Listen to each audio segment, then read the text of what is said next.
Bonjour à tous et bienvenue dans Cult & Geek pour une nouvelle vidéo de presque qualité. Je suis là avec l'ami Ker qui s'est mis.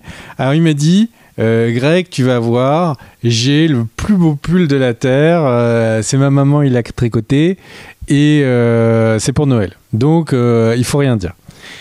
Et j'ai vu ça. Eh oui mon cher Greg, j'ai mis un pull de Noël. Alors on y va tout de suite avec donc les news et on commence avec la news ciné pognon si tu le veux bien. Alors je te mets ça, c'est pas foufou, hein, c'est pas foufou, je te dis tout de suite. Black Panther Wakanda Forever continue de dominer le box-office américain. Il marche bien au niveau mondial puisqu'il a dépassé Batman au niveau mondial et par contre on peut être un peu étonné sur le fait que il a été sacrément freiné Wakanda Forever et qu'il est assez loin finalement du box-office atteint notamment par Doctor Strange 2 ou Jurassic World. Il est assez loin du milliard en fait. Il ne devrait pas l'atteindre, d'autant plus que sa carrière en salle va être complètement shootée par l'arrivée bien évidemment d'Avatar 2, la voie de l'eau dont je parlerai un petit peu après. Voilà pour le point pognon, mais c'est vrai que de toute façon il y a fort à parier que le mastodonte de l'année box-office, celui qui a qui a le plus de chances d'aller chercher Top Gun Maverick est largement premier, c'est Avatar 2 et il sort ce mercredi. À toi mon cher Greg, ta première news. Eh bien, ma première news, c'est tout simplement que Dune Part 2, eh bien, ça y est, le tournage est fini. Donc, ça ne veut pas dire qu'il va arriver la semaine prochaine, mais j'étais très content d'apprendre que le film allait avancer bien. Et puis, c'était sympa de revoir des photos de making-of des acteurs dans les dunes. Donc, un projet qui, pour l'instant, continue de bien avancer. Deuxième petite news, toute petite news, c'est Keanu Reeves qui a expliqué le pitch du petit les mots me manquent, désolé, du petit spin-off. Merci Ker de ne pas m'avoir aidé.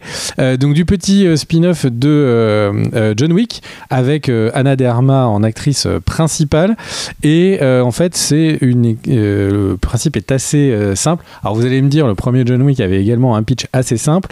Eh bien la grande question c'est qui a tué son père et pourquoi? Et elle va, donc Ana de Armas va devoir découvrir un petit peu qui était son père, pourquoi il a été tué, qu'est-ce qui lui est arrivé, dans quelles conditions. Et ça va être donc le début de ce spin-off féminin de John Wick. Et j'ai envie de dire, est-ce que toi, Ker, qui est un très gros fan de John Wick, je rappelle que tu vas dans ton village, tu as une John Wick Conventions où tu vas avec d'autres personnes habillées en costard pour faire semblant d'être des tueurs en série, et puis après vous allez dans la cour de récréation où d'un seul coup vous dites ah non, on est dans une terre consacrée, c'est l'hôtel où nous ne pouvons pas nous attaquer. Et du coup, toi qui donc fais ça tous les week-ends, Ker, qu'est-ce que tu penses de ce pitch? Alors je suis pas un grand fan de John Wick parce que le dernier m'a un peu déçu. Ce que je pense de Ballerina, donc c'est le nom du spin-off avec Ana de Armas, c'est qu'il y a énormément de membres du casting de John Wick qui reviennent dedans, donc ça c'est cool. Et il y a notamment Angelica Huston, et du coup ceux qui ont vu Parabellum peuvent se poser des questions sur la timeline du film et sur le personnage d'Angelica Huston. En gros, elle prend une balle. Enfin, en gros, ils nous font comprendre qu'elle prend une balle. Alors, visiblement, ça ne serait pas le cas.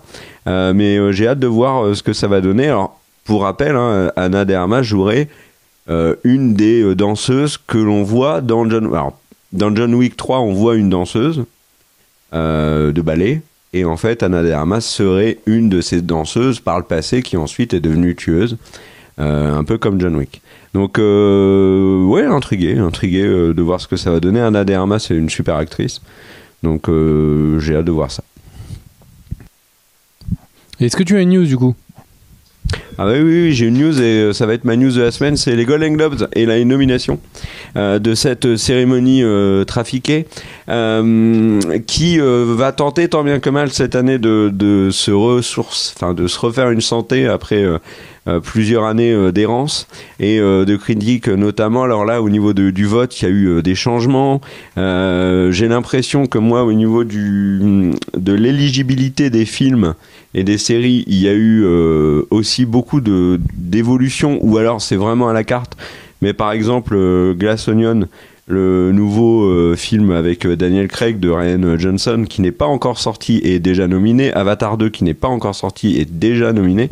Donc du coup, bon, alors qu'avant on nous expliquait que si t'étais pas sorti au moins 4 ou 5 mois avant les nominations, bah, tu l'avais dans le popotin, ce qui faisait que par exemple on avait un décalage incroyable. Alors c'est pareil pour les Emmy Awards, mais entre des séries qui étaient qui auraient dû être aux Golden Globes d'avant et qui étaient aux Golden Globes d'après, mais enfin peu importe.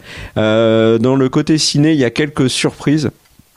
La plus grosse, il y a 2 grosses surprises, je trouve. C'est la non-nomination de Will Smith pour le film Emancipation, qui était Will Smith favori pour le prix de meilleur acteur. Il est même pas nominé. Alors vous allez me dire, c'est peut-être lié à l'incident de l'année dernière avec Chris Rock. Visiblement non, parce que y a eu beaucoup de communication qui a été faite dessus. Will Smith s'est excusé publiquement, il a expliqué le pourquoi du comment. Et puis ce film, apparemment, Will Smith est extraordinaire. Il n'est pas nommé. À la place, par contre, il y a un autre acteur qui n'est pas nommé. C'est Tom Cruise, qui a été lui aussi très très souvent cité pour son rôle dans Top Gun Maverick, qui est quand même le succès de l'année. Alors après, ça veut pas dire que le succès veut dire qualité, mais Tom Cruise était souvent cité. Moi, son absence ne me choque absolument pas. Bon, il est bien dans dans Top Gun, mais de là à être nommé, je ne pense pas. Quand on voit la liste des nommés, il y a un immense favori, c'est Brendan Fraser, l'acteur de La Momie, qui est extraordinaire apparemment dans le film de Darren Aronofsky qui s'appelle The Whale, je sais pas comment on le dit. The Whale. Il y a aussi Austin Butler qui joue Elvis de Baz Luhrmann. Chez les femmes, tu parlais d'Anna de Armas tout à l'heure, elle est nommée pour Blonde, le film de Netflix où elle joue Marilyn Monroe, j'allais dire Marilyn Manson. Et on peut citer également Michelle Williams, actrice qu'on aime bien, qu'on avait vue notamment dans Dawson, mais qui a une carrière ciné incroyable. C'est d'ailleurs terrible de citer toujours Dawson pour elle. Et elle est nommée pour le film The Fabelmans de Steven Spielberg. Petite anecdote sur le film The Fabelmans, qui d'ailleurs c'est votre box-office, mais peu importe. C'est le film le plus personnel de Steven Spielberg, au point où les gens qui ont tourné dans le film expliquaient que Spielberg pleurait souvent sur le tournage, parce que c'est un film qui revient sur sa carrière et sa vie. En grande partie, le tout bien évidemment incrusté dans une histoire. Dans les trucs vraiment importants ciné à retenir, mon cher Greg, et qui va t'intéresser, il y a Everything Everywhere All at Once qui est nommé, qui est favori dans sa catégorie. Alors favori parce qu'il y a Babylone aussi qui est là et qui est un gros outsider. Il y a les Banshees d'Inisherin qui a aussi plein de nominations. Mais Everything Everywhere All at Once qui est pour moi le meilleur film de l'année pour l'instant. Et dans la catégorie meilleure comédie ou comédie musicale, bon, ils n'ont pas dû le voir le film, ou alors ils ne savaient pas où le mettre. Qu'est-ce qu'on peut dire aussi? Brad Pitt est nommé pour Babylone, Margot Robbie aussi, Anya Taylor-Joy pour Le Menu, Michelle Yeoh bien sûr pour Everything Everywhere All at Once. D'ailleurs Time l'a mis dans les personnalités les plus importantes de l'année. Elle est nommée, alors elle aura peut-être pas le titre, mais en tout cas elle est nommée. Qu'est-ce qu'on peut dire d'autre? Carey Mulligan est nommé pour le film She Said. C'est le film qui revient sur les 2 journalistes qui ont révélé l'affaire Weinstein. Et Angelica Bassett est nommée pour son rôle de la mère de Shuri et donc de T'Challa dans Black Panther Wakanda Forever. Et puis je vais continuer rapidos avec les nominations des réalisateurs. Il y a du beau monde, hein, puisqu'on a Cameron, Spielberg et Baz Luhrmann notamment. James Cameron qui est nommé pour Avatar 2, qui a 2 nominations, meilleur réalisateur et meilleur film dramatique. Je vais te citer les meilleurs films dramatiques quand même, parce que c'est la catégorie reine. Avatar 2, Elvis, The Fabelmans, Star et Top Gun Maverick. Je passe aux séries rapidement, parce qu'il y a des choses à dire aussi. Il y a un truc qui va te faire plaisir. Et bien il y a une série qui a été complètement oubliée des nominations Golden Globes. Il n'y a pas une seule nomination pour cette série, c'est The Rings of Power. Il n'y en a pas une. Voilà. Et complètement zappé. Les séries les plus nommées, c'est The White Lotus, Dahmer. On a The Crown, qui revient souvent. Abbott Elementary aussi. Étonné de voir autant de nominations pour Only Murders in the Building. Tout casting est nommé. Jenna Ortega est logiquement nommée pour Mercredi. Donald Glover est nommé pour Atlanta. Alors les séries dramatiques là, c'est la catégorie reine. Il n'y a pas Euphoria, et ça c'est pour moi une énorme surprise. Il y a Better Call Saul, ça c'est logique. The Crown, House of the Dragon, et là Ozark et Severance. La dernière saison d'Ozark s'est fait un peu démonter par une partie du public, ou pas tout le monde bien évidemment. Je suis étonné que Euphoria n'y soit pas à sa place. Et au niveau des acteurs-actrices, figure-toi qu'il y a Diego Luna de Andor qui est nommé, mais sur House of the Dragon, il n'y a qu'une nomination pour les acteurs et les actrices. Alors attends, je vais checker quand même parce que j'ai peur de dire une connerie. Ouais, il n'y a qu'une nomination, et c'est pas du tout celle qui te vient à l'esprit. Tu aurais dit qui, toi, comme acteur-actrice nommé pour House of the Dragon? Moi, j'aurais dit le petit Luc pour meilleure cascade. Moi, je pensais que tu allais dire Paddy Considine, qui joue le roi, et en fait, il n'est pas nommé. Mais tu sais que c'est incroyable, c'est parce que visiblement, il jouait tellement bien qu'ils ont cru que c'était un vrai roi qui avait joué, et du coup, il n'a pas eu le... Je pense vraiment qu'ils n'ont pas vu la série. C'est Emma Darcy qui joue Rhaenyra adulte qui est nommée. Alors, elle est très bien, il n'y a aucun problème là-dessus. Par contre, Paddy Considine qui est absent, je suis sidéré. Je pensais qu'il aurait je pensais qu'il serait nommé, 2 qu'il l'aurait. Donc grosse surprise. Il y a du lourd, mais quand même son absence est vraiment notable.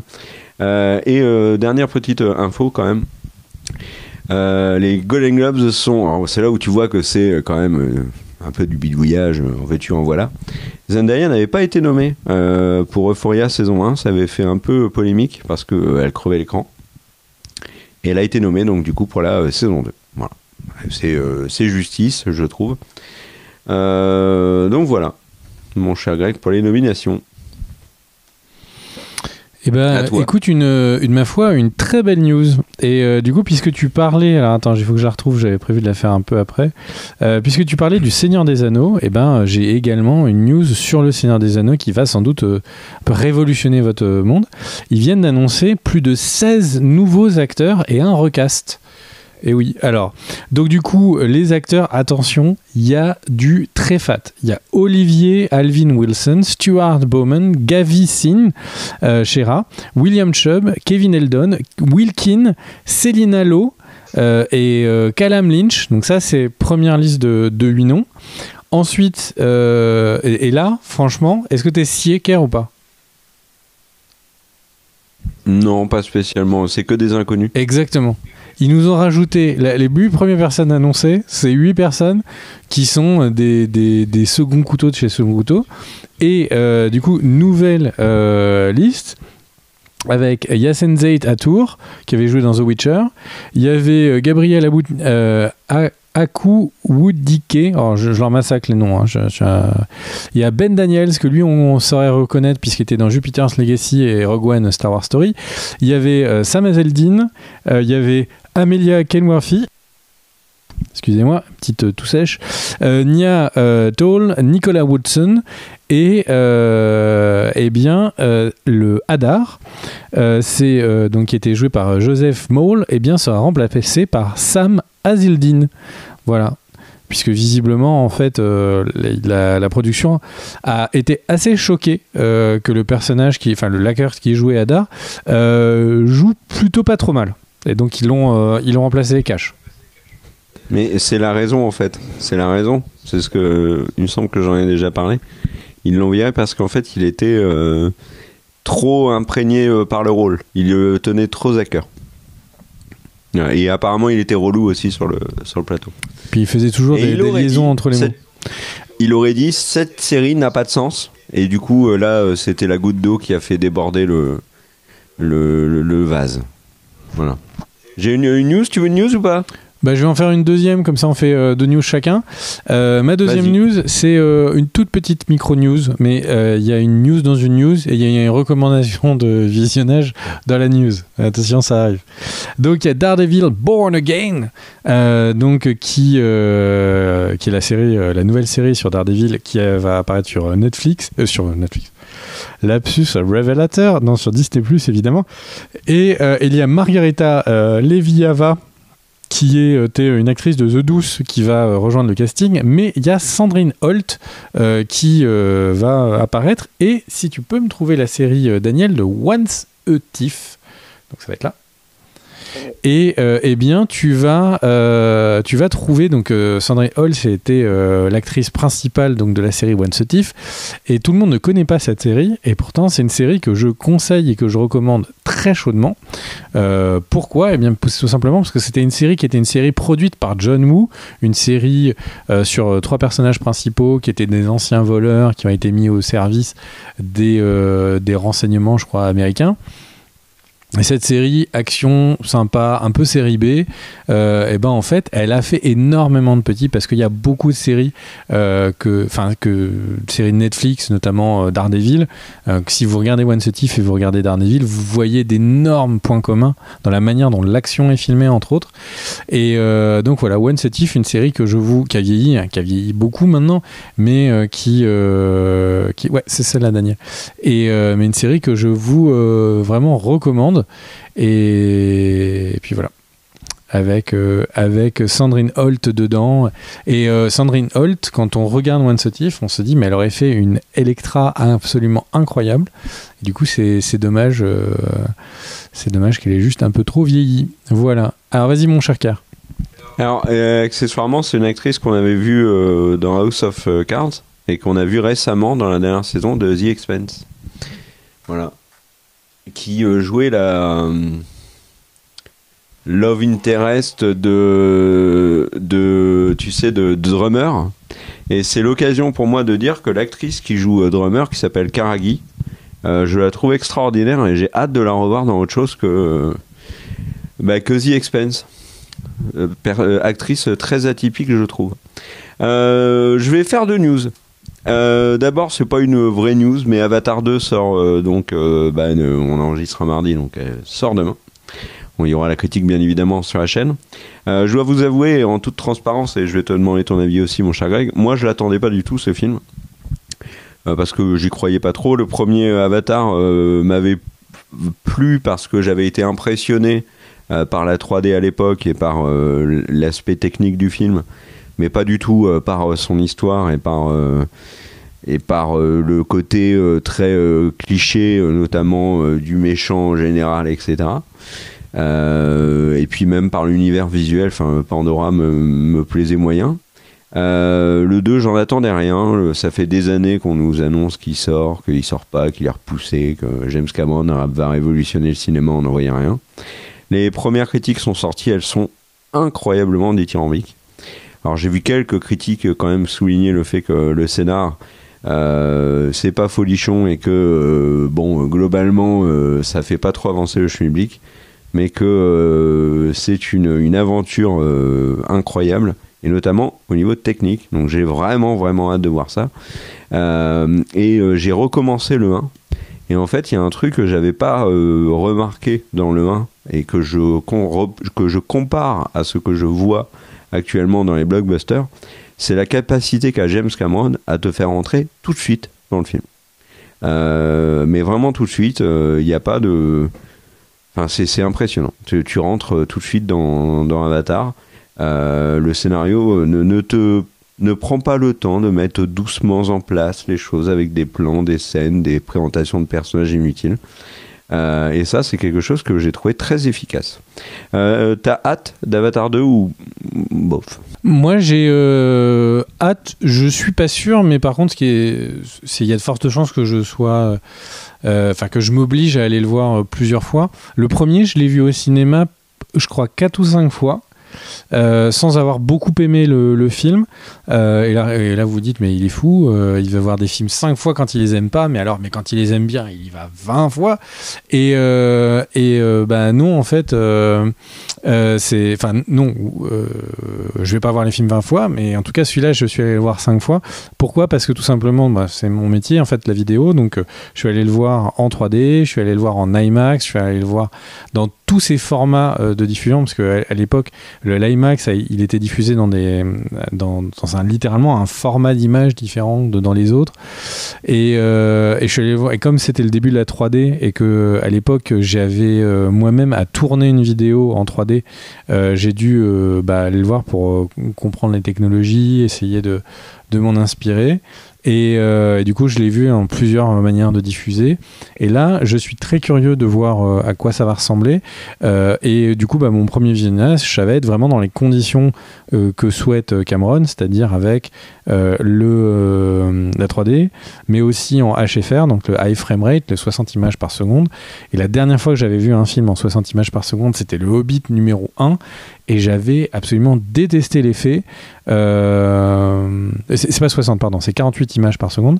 Et le truc, c'est que j'y vais un petit peu... j'ai pas hâte de voir cette version du film, parce que le HFR me parle pas. Mais par contre, c'est la vision, c'est la technologie qui veut amener au monde du cinéma. Donc, écoutez, on va voir ça. Hein. Et... Ouais, je suis d'accord avec toi. C'est un peu le truc. Moi, il y a un truc. J'ai peur d'avoir un effet Wakanda Forever. C'est m'endormir. mais bon, je vais tout faire pour pas m'endormir. On vieillit. Hein. Oh, vous moquez pas. Ma deuxième news, ça va concerner Netflix, qui va coproduire avec Legendary. Accroche-toi parce que c'est une news. C'est typiquement le genre de news que t'aimes pas. Hein. Et vous aussi chez vous. C'est typiquement le genre de news que vous n'aimez pas, donc asseyez-vous confortablement, cramponnez-vous, c'est parti. Netflix va coproduire avec Legendary un film live action de My Hero Academia. Voilà. Il n'y a pas plus d'infos pour l'instant. Mais je trouve que ce peu d'infos déjà, c'est du lourd. À toi mon cher Greg. Tu t'en remets ou tu veux qu'on fasse une pause ? Ventilation. Non, je préfère passer à autre chose. Bon, après, on n'est pas à l'abri qu'il y ait une belle surprise, un de ces quatre. Hein. Mais ce qui est fou, c'est que par exemple, les Full Metal Alchemist est suffisamment plus pour qu'il y ait des suites, quoi. Ça, je trouve ça fou. Il y a One Piece qui est toujours dans les chantiers, en série télé. Et alors, toi, tu l'as défoncé parce que tu avais vu l'anime et que c'est un des animes de ta vie. Mais moi, j'ai trouvé que l'adaptation série de Cowboy Bebop passait très bien. C'est juste que non, je sais pas pourquoi tu dis ça. Il y avait l'humour, l'univers. Le truc, c'est que j'avais dit que il fallait le prendre comme quelque chose de différent. Et pour le coup, il y a la série Cowboy Bebop capture beaucoup mieux l'ambiance de Cowboy Bebop mais loupé en tant qu'œuvre. Mais par contre, les Full Metal Alchemist, c'est juste la honte, quoi. Il y avait Bleach aussi qu'on avait vu. Je me rappelle plus on avait dit que c'était pas si mal que ça, non ? Moi, je l'avais pas vu. J'ai refusé de le voir. T'es sûr qu'on en a fait une vidéo ? Et puisqu'on est en train de parler d'anime et pourquoi pas de manga, eh bien, il y a donc pendant la promotion de Avatar 2, eh bien, il y a John Lando, qui est un des producteurs de Avatar 2, qui était interrogé pour savoir à quels autres projets que Avatar sur lesquels il voulait travailler dans les prochaines années. Et en fait, le petit John Lando, il disait que lui, ce qu'il aimerait bien, c'est de travailler sur la suite d'Alita. Et alors, on le rappelle, Alita, c'était 400 millions de revenus au box-office pour un film qui a coûté 200 millions. Donc, attention, on rappelle les maths, hein, ça veut dire que 200 millions, il a de coûts, ça veut dire potentiellement donc 200 millions de pubs, donc il a coûté 400 millions, et 400 millions de recettes en cinéma, les distributeurs, ils vont bien récupérer un petit peu d'argent. Donc, c'est pas 200 millions, enfin, c'est pas 400 millions dans la poche de ceux qui ont tourné le film. Donc, il en a perdu. De ce qu'on en sait, donc un échec financier. Mais le film a un groupe de fans qui est régulier, et je le rappelle, le film était prévu en étant en plusieurs films, au moins un deuxième film, et il termine sur un cliffhanger. Donc c'est vrai que, même moi qui n'ai pas adoré le film, j'aimerais vraiment bien, j'irai au cinéma pour voir une suite, pour avoir ne serait-ce que la suite et la fin de cette histoire. Voilà, et après par contre quand il y a eu des questions sur le quand, comment, etc., il a dit que il ne pouvait répondre à rien puisqu'il n'y avait pas de go officiel. J'enchaîne sur une micro-news. On avait dit qu'il n'y a pas très longtemps que Margot Robbie avait annoncé qu'elle n'était pas tenue au courant, que ça faisait des années maintenant qu'elle n'avait pas d'infos sur le spin-off de Pirates des Caraïbes, et que du coup, sans doute que le film ne se fera jamais.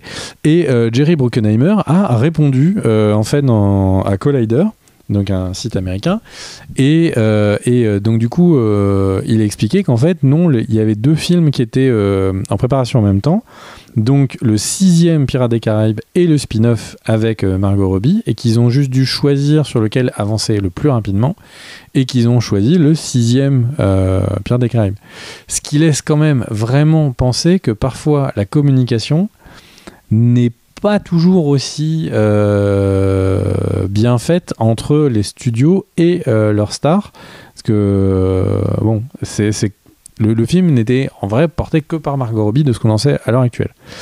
Et je termine par une toute petite news. Si vous êtes du genre à aimer les leaks de films qui ne se sont pas faits, peut-être qu'il y aura un lien, ou peut-être dans plusieurs années on se rendra compte qu'il y avait un lien entre les 2 news, eh bien c'est c'est le spin-off en fait donc donc quand il y a eu la nouvelle version des X-Men avec du coup notamment Holtz qui jouait The Beast, la bête, donc dans les derniers X-Men, Days of the Future Past, etc., et puis surtout le très grand Dark Phoenix, qui a été vraiment le film à ne pas voir. Et bien en fait le scénario, donc il devait y avoir un spin-off donc directement sur le personnage de Beast, et bien en fait donc ce spin-off a eu un scénario qui a été travaillé pour une validation pour partir en production, et au final le film a été abandonné. Alors, on peut supposer que l'échec de Phoenix a joué là-dedans, et donc sur le Reddit, si vous le cherchez, c'est sur le Reddit qui s'appelle Marvel Studios Spoiler, et bien le scénario a été entièrement leaké, il y est au moment où on parle toujours présent. Donc si vous êtes curieux de voir un petit peu où serait allée cette histoire, eh bien armez-vous de votre envie de lire cette histoire. Est-ce que ça te tente, toi, mon cher Car ? Non, pas du tout. Mais je vais rebondir sur ta news sur Alita, où tu parlais de recettes et tout ça, pour vous dire que ça fait forcément écho, peut-être si vous suivez l'actualité, à une news sur Dwayne Johnson et Black Adam. On va pas en parler dans cette vidéo parce qu'on va en parler dans une vidéo DC Comics particulière, qui est peut-être d'ailleurs déjà sortie ou qui va sortir dans quelques jours, quelques heures, quelques minutes. Après que vous regardiez cette vidéo, mais voilà, une analyse box-office maintenant se fait de 2 manières. Soit on a la manière réelle, soit on a la manière Dwayne Johnson, et du coup je peux te dire qu'en langage Dwayne Johnson, Alita a été un énorme succès au box-office, vraiment un énorme. Il a rapporté beaucoup et nourrit beaucoup de familles de producteurs et de distributeurs.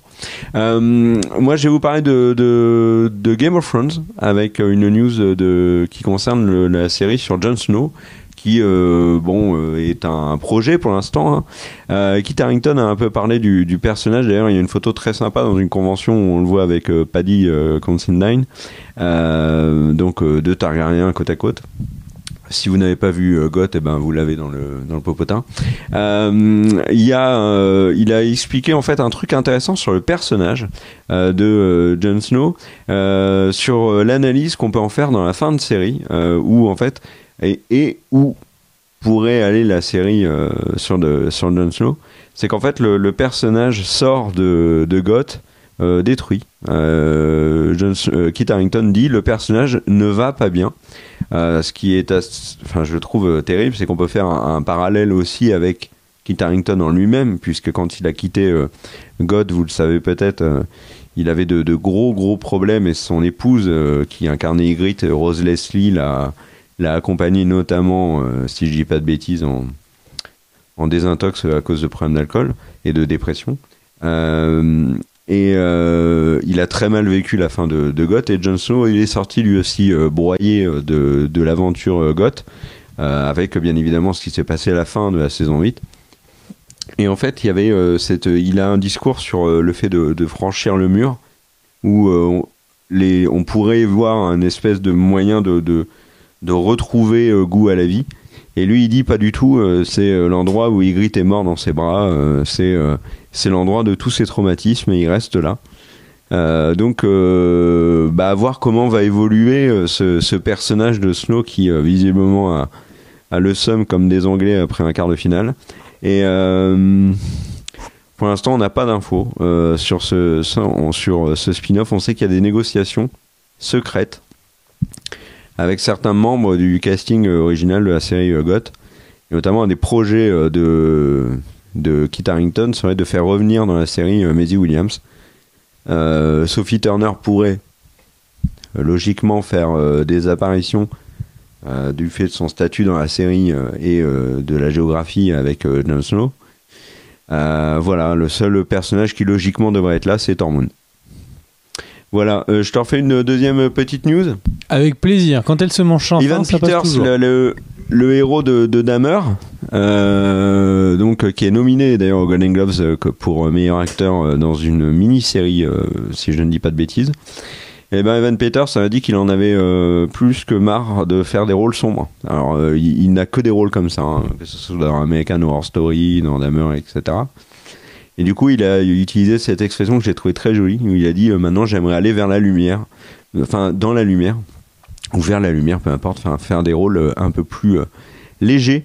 Du coup, tout de suite, on a une pléiade de rumeurs sur son retour en Quicksilver dans l'univers du MCU. Bon, je vois pas pourquoi, lui il a juste dit qu'il voulait faire des rôles plus légers. Et bien évidemment, il y a les rumeurs Marvel. En veux-tu, en voilà. Et je te fais une dernière petite news pour rendre un hommage à Georges Caudron, décédé à l'âge de 70 ans, qui était un doubleur français et qui a notamment chanté dans mes oreilles quand j'étais enfant, et pas que enfant, parce que j'ai revu la série il n'y a pas si longtemps que ça, puisque c'était le doubleur français de Fox Mulder, donc de David Duchovny, que ce soit dans X-Files ou dans Californication.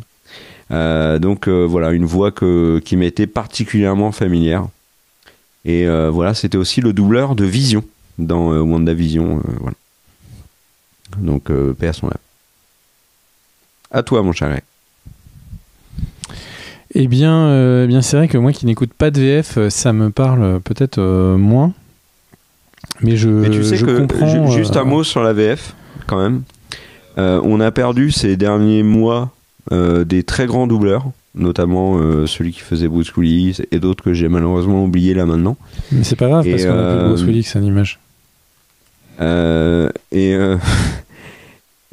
C'est l'occasion, je trouve, pour moi de dire qu'il y a d'excellents doubleurs français avec des voix qui sont très marquantes, et quand elles disparaissent, ça fait quelque chose. Voilà, ça fait quelque chose, donc voilà. Donc je salue les doubleurs français qui sont souvent décriés, mais moi pour moi non, la VF a le droit d'exister, et ils font souvent un excellent travail. Vas-y. Eh bien, alors moi, ma news que je retiens le plus de toute la semaine, et c'est une news qui est une news vite fait, c'est tout simplement la première bande-annonce de Indiana Jones et le cadran de la destinée. J'ai eu l'impression de retrouver les Indiana Jones qui parlaient à toute mon enfance et mon adolescence dans les années 60, hein, vous avez compris, et vraiment ça m'a vraiment hyper hypé. C'est fait, le réalisateur cette fois-ci c'est James Mangold, qui avait fait notamment Logan et Le Mans 66. Il y a énormément de clins d'œil aux autres Indiana Jones. excusez-moi. Il y a le seul truc qui est vraiment flippant, c'est les effets spéciaux. Il y a beaucoup de plans qui ont l'air extrêmement loupés. Donc ça, j'espère qu'ils vont avoir le temps de le corriger, parce que je rappelle que le film sort le 30 juin 2023. Et que maintenant, ils peuvent carrément corriger le film la première semaine de sortie du film, puisque les films sont juste envoyés en téléchargement. Mais voilà, moi franchement, ça m'a extrêmement hypé et j'ai vraiment hâte de le voir. Toi, tu as pu voir la bande-annonce? Ça t'a donné envie?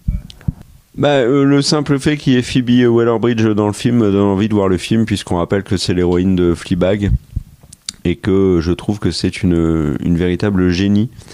Donc oui, j'ai envie de le voir. Il y a une autre bande-annonce qui est sortie aujourd'hui, c'est celle de Across the Spider-Verse, qui est donc le nouveau film de Into the Spider-Verse, et la bande-annonce met vraiment des claques. Hein. Visuellement, c'est ouf. Et alors, au niveau du casting des Spider-Man, mon cher Greg, c'est waouh. Il y a Spider-Woman notamment, qu'on voit bien dans la bande-annonce. Mais je te laisserai découvrir ça et vous aussi découvrir. Tu veux faire une news ou j'en fais une autre? Je vais faire ma deuxième petite news. C'est Avalonia qui est en rapport avec ce dont tu nous avais parlé la semaine dernière. Avalonia, donc, qui a été un gros échec au box-office. Et bien en fait, Disney avait décidé de ne pas le diffuser en France au cinéma, mais de le diffuser en France directement sur Disney+, pour des raisons de la fameuse chronologie des médias. En effet, s'il avait été diffusé en salle, il serait seulement dans 17 mois sur Disney+. Et puis en fait, ils ont préféré le mettre directement sur la plateforme. Et donc ça sort le 23 décembre. Donc c'est le film qui se veut être le film de Noël. Je ne sais pas du tout ce qu'il vaut, mais encore une fois... alors là, c'est presque, enfin c'est même plus pour des raisons Covid des films. Hein, le Disney de Noël, eh bien, il est sur Disney+, il n'est pas au cinéma. Vraiment, le monde qui continue d'évoluer. Ouais, je vais faire un point si tu veux, puisque tu parles d'Avalonia, sur les. Tu disais, tu ne sais pas ce qu'il vaut. Je vais regarder. Là, je suis sur Metacritic, voir un peu ce qu'ils en disent. Alors, c'est Strange World, donc il s'est vraiment planté en beauté, et je le trouve pas. Donc c'est vraiment pour dire à quel point il s'est planté, puisqu'il est même pas référencé. Juste, voilà, donc il a pas eu un bon accueil public. Par contre, il y a les premières critiques qui sont sorties sur la série spin-off de The Witcher, Blood Origins, avec Michel Yeoh, et c'est très très très très très mitigé, hein, vraiment bon, c'est pas folichon, quoi, comme on dit par chez nous. Donc à voir ce que ça donne, mais non, c'est pour l'instant, tu vois, ça fait 50 quoi, 50 sur 100, donc c'est la moyenne. Ça fait pas rêver, hein. Voilà, moi j'ai une dernière news, mon cher Greg, et c'est un truc qui concerne un acteur et un personnage, mais qu'on pourrait élargir à d'autres acteurs et d'autres personnages, et notamment les Eternals que tu apprécies. Donc on va parler du MCU. John Krasinski, qui est apparu dans Doctor Strange 2 en Reed Richards, a annoncé que en fait pour lui c'était très peu probable qu'il continue l'aventure MCU. On le savait, c'était plutôt une blague, hein, le fait qu'il soit Reed Richards, mais bon, pourquoi pas, après tout, il était pas si mauvais que ça en Reed Richards, et c'est un acteur quand même qui monte beaucoup, qui est un acteur qui pèse depuis notamment The Office, mais il a fait plein de choses depuis. Il y a Jack Ryan, d'ailleurs, la saison 3 sort ce mois-ci sur Amazon, c'est lui qui est derrière les Sans un bruit, puisqu'il a dit en fait il n'avait eu aucune discussion avec Marvel pour réinterpréter le personnage.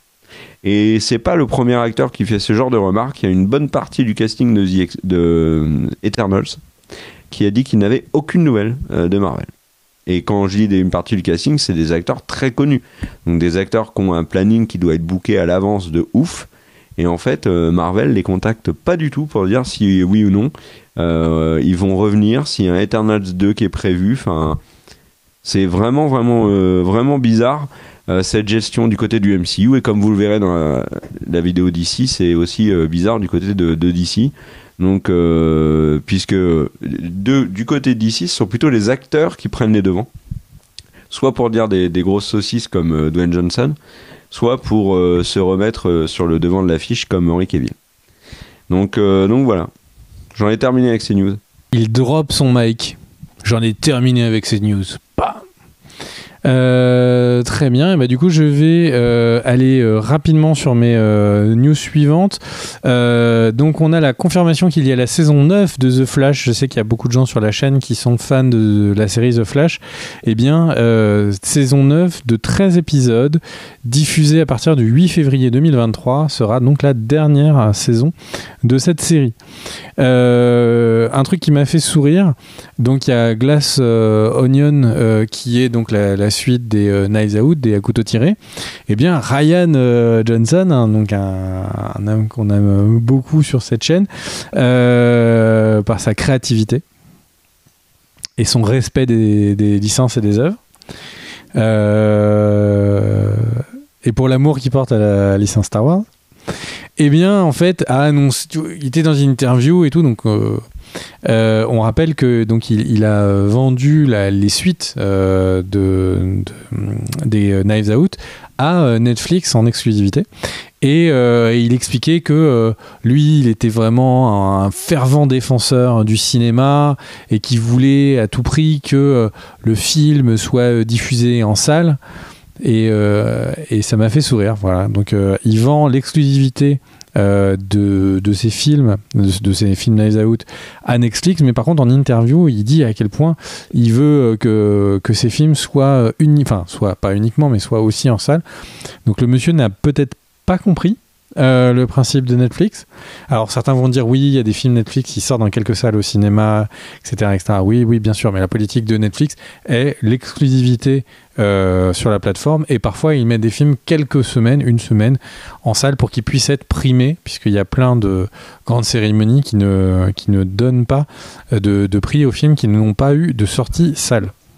Et c'est d'ailleurs pour ça, je pense que Glass Onion est sorti au cinéma, c'était pour être aux Golden Globes, et accessoirement le film a cartonné. Il a cartonné pour le faible nombre de salles où il a été diffusé. Et il y a un autre film, le film de Darren Aronofsky avec Brandon Fraser, j'en ai parlé tout à l'heure, qui est nominé lui aussi aux Golden Globes, est sorti dans très très peu de salles aux États-Unis, mais c'est genre vraiment une broutille. Et il a fait des scores de ouf dans les très peu de salles où il est sorti. Donc, mais vraiment des très très gros scores. Bon, il n'aura pas une énorme sortie, mais en tout cas, c'est un film qui attire dans les rares salles où il est diffusé.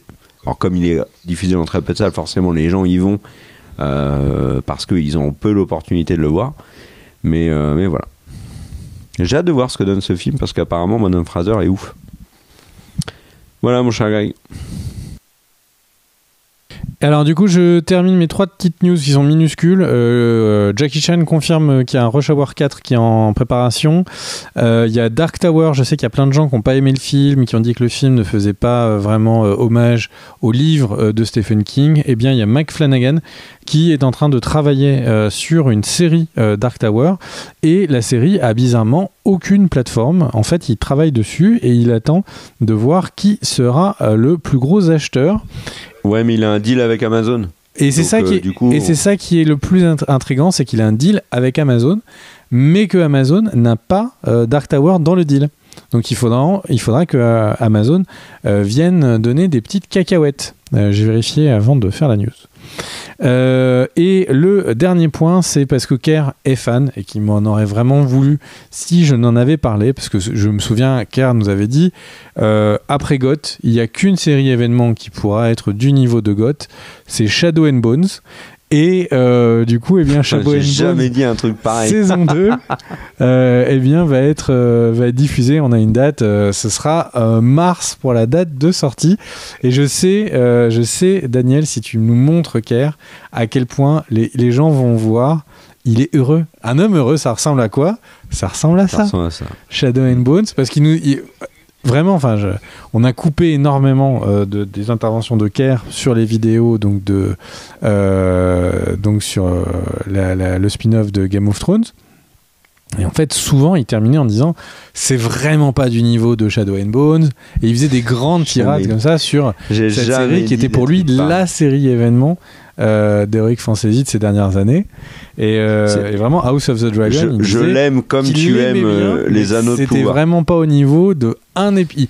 Je me souviens de cette phrase où tu disais que tu ne donnerais pas un épisode de Shadow and Bones contre tout House of the Dragon. Mais on a dû couper les rushs, malheureusement il n'y a plus de preuves. C'est terrible, ce manque de preuves. Allez, je te laisse le mot de la fin. Le mot de la fin, c'est que si votre maman elle vous a fait un pull aussi beau que celui que Kerr a, c'est qu'elle doit vous aimer très fort. Et si vous le mettez, c'est que vous l'aimez encore plus. Des bisous à tous, on se retrouve bientôt. Ciao ciao.